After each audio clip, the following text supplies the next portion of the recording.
Rain fell over the Voss stronghold on the morning everything changed. Alira sat on the cold stone floor of the east chamber, her wrists bound in silver chains that burned against her skin. She did not cry anymore. She had cried enough over the years to know it changed nothing. Through the narrow window, she could see the courtyard below, where guards were preparing for the arrival of someone important. Torches were being lit despite the daylight. Banners with the crest of the Northern Territories hung from the walls, snapping in the wind. Her brothers wanted everything to look perfect. They always did, especially when they were about to gain something for themselves. Alira was the youngest of the Voss family, the only daughter among 3 sons. Her mother had died when she was small, and her father had passed the following winter, leaving the pack in the hands of her brothers, Draven and Soren. From that day forward, Alira had been treated less like family and more like property. She cooked, she cleaned, she stayed silent when spoken over, and she endured every decision made without her voice being asked for. The pack had been struggling for years. Their territory was smaller than it once was, their numbers weaker, their alliances few. Draven and Soren had tried everything to restore what their father had lost, but pride and poor decisions had only worsened their standing among the neighboring packs. When rival wolves began circling their borders, sensing weakness, the brothers grew desperate. That desperation led them to write a letter to the Alpha King of the Northern Territories, a wolf named Chaol Draven, whose name alone was enough to silence a room. Chaol ruled with a strength that had ended 3 wars without losing a single battle. He was feared, respected, and almost never seen outside his own lands. But when the Voss brothers offered him something valuable, a marriage alliance with their sister, he agreed to meet them. The brothers did not ask Alira if she wanted this. They simply told her it was happening, and when she refused, they explained, calmly, as though discussing the weather, that she had no real choice. When she tried to run that same night, Draven ordered the chains. He said it was tradition, an old custom meant to keep a bride calm before a treaty marriage. Alira had never heard of such a tradition, because it did not exist. It was fear dressed up as ceremony, an excuse to keep her from escaping the fate her brothers had decided for her. Now, as the sound of hooves echoed against the stone road leading to the stronghold, Alira lifted her head and listened. The Alpha King had arrived. She was brought down to the great hall still in chains, her brothers walking on either side of her, like guards escorting a prisoner, rather than family presenting a bride. The hall was filled with pack members, elders and warriors from both territories, all watching in silence as the doors opened and Chaol Draven stepped inside. He was tall, with dark hair and sharp eyes that seemed to notice everything at once. He wore no crown, no elaborate armor, only a simple black coat that spoke more of quiet authority than any decoration could. His presence alone made the room feel smaller. His gaze swept over the gathered crowd, over the banners, over the nervous smiles of Draven and Soren, and then landed on Alira. He stopped walking. For a long moment, no one spoke. Chaol's eyes moved slowly over the silver chains binding her wrists, then to her face, pale and tired, then back to the chains again. Something shifted behind his expression, though his features remained calm. "Explain this," he said, his voice low but carrying through the entire hall. Draven stepped forward quickly, his smile stretched thin. "A custom of our pack, my lord. Nothing more. It ensures the bride remains calm and obedient before the marriage bond is set. It means nothing beyond tradition." "I have attended many treaty marriages," Chaol said. "I have never once seen a bride in chains." Soren cleared his throat, glancing nervously at his brother. "Every pack has its own customs, my lord. We meant no disrespect." Chaol did not answer him. Instead, he walked forward, closing the distance between himself and Alira, ignoring the murmurs that rippled through the crowd. He stopped in front of her, close enough that she had to tilt her head up to meet his eyes. "What is your name?" he asked, his voice softer now, meant only for her. "Alira," she said quietly. "Alira," he repeated, as though testing the sound of it. "Do you want this marriage?" The question stunned her. No one had asked her that, not once, not in all the weeks of planning, not in all the years leading up to this moment. Her brothers stiffened, but they did not dare interrupt. Alira hesitated, torn between the truth and the fear of what speaking it might cost her. But something about the way Cale looked at her, patient and unwavering, gave her the courage to answer honestly. "No," she said. "I never wanted this. I was never given a choice." A heavy silence fell over the hall. Draven's face went pale, then red with anger, though he did not dare speak against the Alpha King in his own home. Cale turned his head slightly, looking at her wrists again, at the chains that had left faint marks on her skin. "Remove these," he said to the nearest guard, his tone leaving no room for argument. The guard hesitated, glancing at Draven for permission.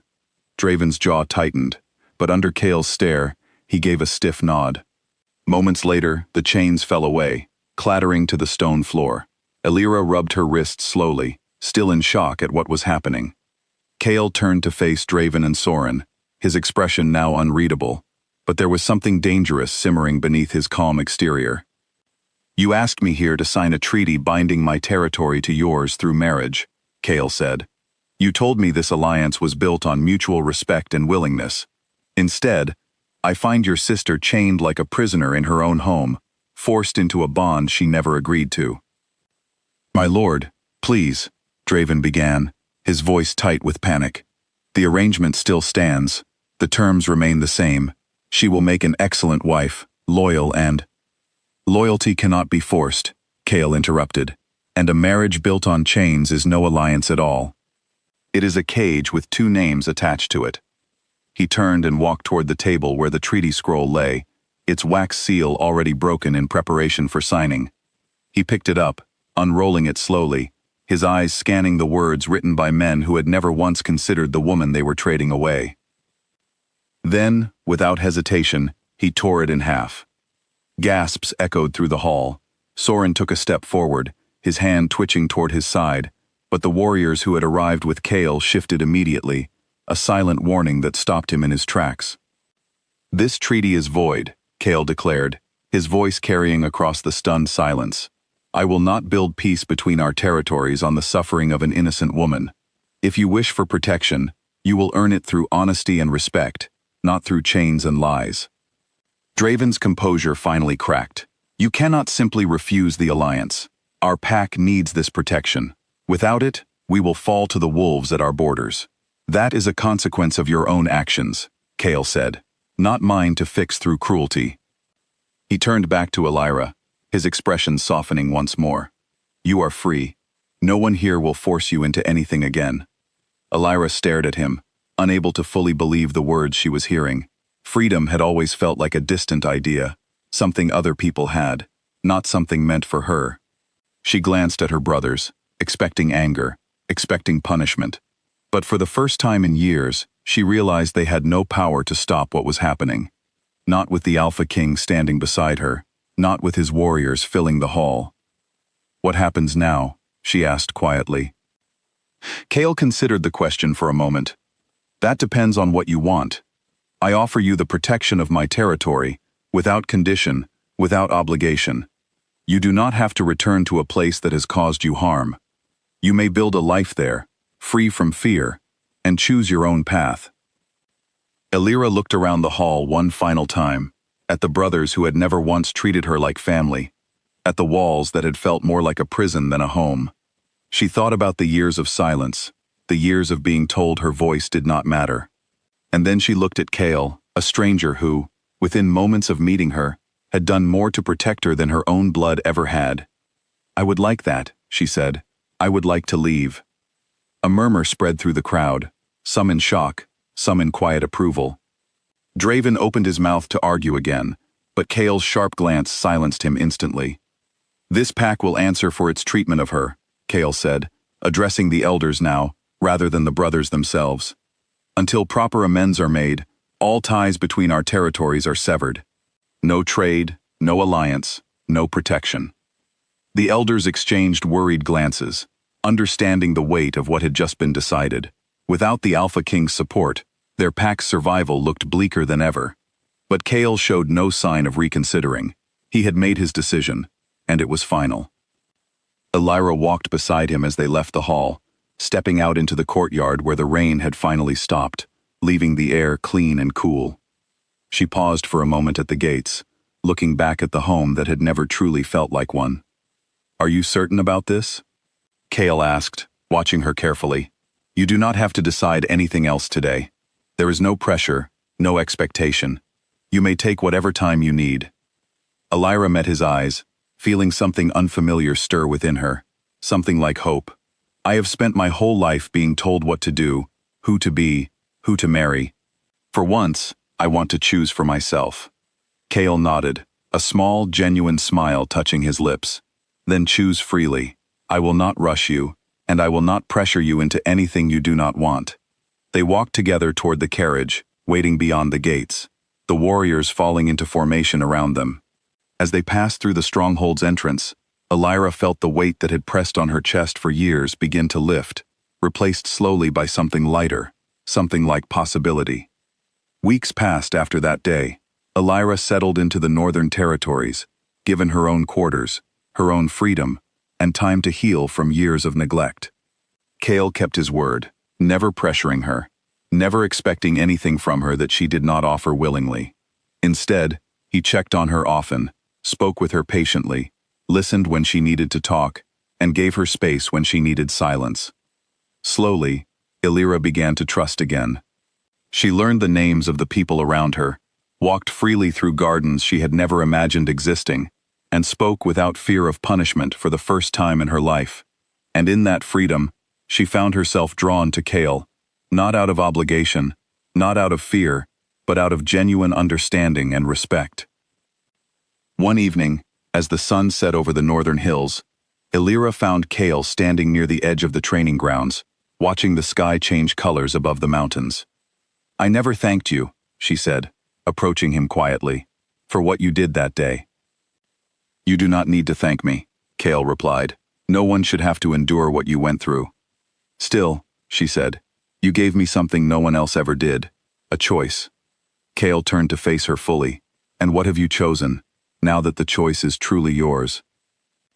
Elira considered the question carefully, thinking of everything she had learned about herself in the weeks since arriving, about strength, about freedom, and about the quiet kindness of the man standing before her. "I choose to stay," she said, "not because I have to, because I want to." A warmth passed between them, unspoken but understood, a promise built not on chains or contracts, but on genuine trust and mutual respect. In the months that followed, Elira became known throughout the Northern Territories, not as a bride traded through treaty, but as a woman who had reclaimed her own life. She stood beside Cale not as an obligation fulfilled, but as an equal, her voice finally heard, her choices finally her own. And though her brother's pack struggled without the alliance they had once hoped to secure, Elira felt no guilt for the path she had chosen. She had spent enough years paying for other people's mistakes. Now, for the first time, she was living a life that belonged entirely to her. The chains that once bound her wrists were long gone, but the freedom they had cost her to gain remained, stronger than any treaty ever could have been.